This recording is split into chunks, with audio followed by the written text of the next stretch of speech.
આ વિડીયો જોહો ને એટલે તમને એક એવો પ્રશ્ન થાય છે એટલે કે સ્વ બચાવ નામની કોઈ ચીજ છે કે કાયદા કાનૂન છે કે નહીં, કે માણસ પોતાનો સ્વ બચાવ કરી શકે કે નહીં. હવે બનાવ એવો બન્યો છે કે ઉનાનું એક ગાંગડા ગામ, ઉના તાલુકાનું. હવે ત્યાં રાતના સમયે તમને કહું છું, દીપડો કોઈના ઘરમાં ઘૂસે છે, એટલે કે ઓસરી ફળિયામાં દીપડો આવે, બહાર સૂતા હોય કોઈ વૃદ્ધને એ દીપડો ઈજા પહોંચાડે છે મારીને, અને પછી એને બસકા ભરે ને નોર મારે ને એવું બધું કરે. રાડા રાડ કરતાં એનો દીકરો પણ જાગી જાય. એટલે એ દીપડો બાપ દીકરા બેયની માથે હુમલો કરે. પછી સ્વ બચાવમાં આ લોકો માનો કે જ્યારે સ્વ બચાવની વાત આવે ને ત્યારે કોઈ પણ માણસ ભૂલી જાય કે હું સામેવાળાને શું કરું છું અને સામે કોણ છે એ. કારણ કે પોતાનો ત્યારે જીવ બચાવવા સિવાય લોકોને બીજું કાંઈ ધ્યાનમાં નથી આવતું, અને એક જ વસ્તુ પૂછતી હોય કે આપણે આપણો જીવ કઈ રીતે બચાવો, બસ.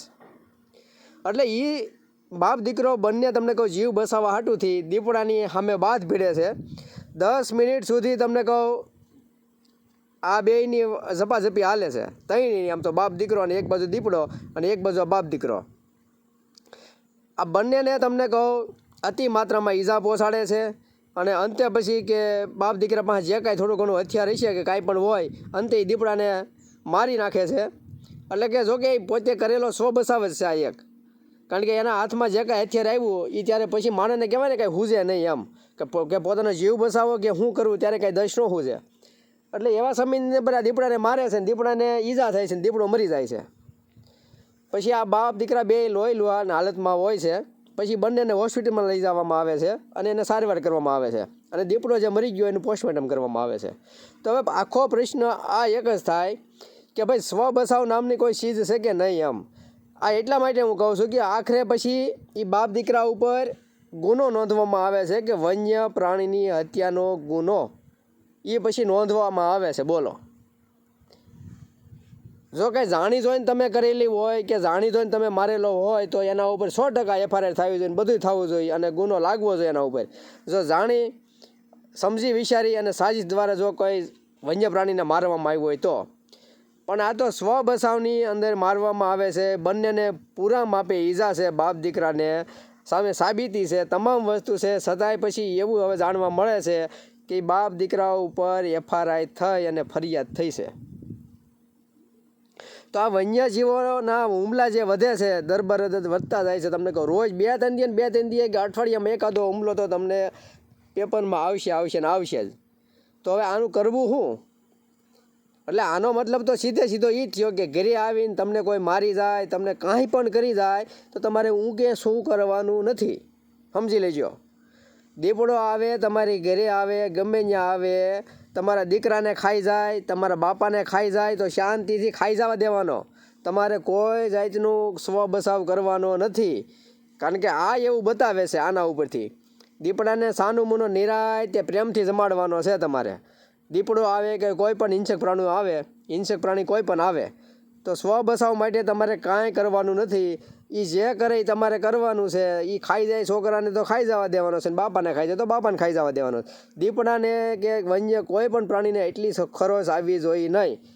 આ બધું જાણતા અને આ બધું જોતા આ એ સાબિતી પૂરે છે કે તમે કોઈ પણ જાતનો તમારો પોતાનો સ્વ બચાવ કરી શકશો નહીં. તો હવે આ એક લાલબત્તી સમાન કિસ્સો તમને કહું એવો છે કે હવે આગળ જતાં તો થશે શું આનું. આ રોજ એટલા બનાવો બનતા જાય છે. અને જંગલ ખાતાને કેટલી જમીન આપેલી છે તમને કહું. જંગલ ખાતા પાસે લગભગ લાખો હેક્ટર જમીન છે. તો હવે એમાં તો એને જનાવર રાખવા નથી. બધા જનાવરને એને રૂરલ એરિયામાં મૂકી દીધા, જ્યાં માનવ વસ્તી વિશેનો એરિયા છે. માનવ વસવા જ્યાં છે ત્યાં સિંહ અને દીપડા તમામ વસ્તુ તમને કહું બહાર મૂકી દીધા છે. જંગલની અંદર અત્યારે ગણ્યા ગાંઠા માત્ર થોડા ઘણા બસ્યા હોય તો હોય, બાકી તમામ જીવને એને બહાર કાઢી નાખ્યા છે. તો આ જંગલનો એટલો એરિયા, આ લાખો હેક્ટર જમીન છે જંગલની, તો પછી હવે આખરે એનું શું, એ કોના માટે છે? તો પછી પહેલાં માલધારીઓને નેહડામાં રહેતા હતા એ બધાને તમને કહું જંગલમાં જે હતા આ નેસ હતા એ બધા નેસ ખાલી કરાવી નાખ્યા. માલધારીઓને બહાર કાઢી મૂક્યા કે આ જવા દો, આ વન્ય પ્રાણીઓની જગ્યા છે, સિંહ અને દીપડાની આ જગ્યા છે આવડી આ જંગલ, એ બધાને બહાર કાઢી મૂક્યા. પછી આ સિંહ અને દીપડાને તમામ બહાર વી આવ્યા અત્યારે. કારણ કે પહેલેથી જ આ જીવ જે છે ને એ જંગલમાં ટેવાયેલો હતો, માણસની હારે આને કોઈ એટલે બધી નિસ્બત નહોતી. એટલે હવેના સમયની અંદર માણસની હારે અવારનવાર આવા તમને હુમલાના પ્રશ્નો બને છે. તો હવે આનું શું કરવું એક બહુ ચિંતાનો વિષય છે. હજી અમુક દિવસો જાહે, અમુક વર્ષો જાહે એટલે તમે જોજો હવે ક્યાંય પોગે અને શું થાય એ તો હવે રામ જાણે. આ એના ઉપર છે બધું. એટલે તમારે યાદ રાખજો, તમારે હું કે શું નથી કરવાનું. તમારી નજર સામે ગમે ને ફાડી ખાય તો ખાઈ જવા દેજો, બાકી હું કે શું કરતા નહીં. આના ઉપરથી એવું લાગે છે. હવે તમે વિચારી લેજો પછી તો હવે શું કરવું એ બરાબર છે. કારણ કે આ બાપ દીકરો પર FIR થઈ છે એટલે કહો છો, નકર નહીં. સ્વ બસાવ નામની કોઈ ચીજ છે નહીં. જય માતાજી.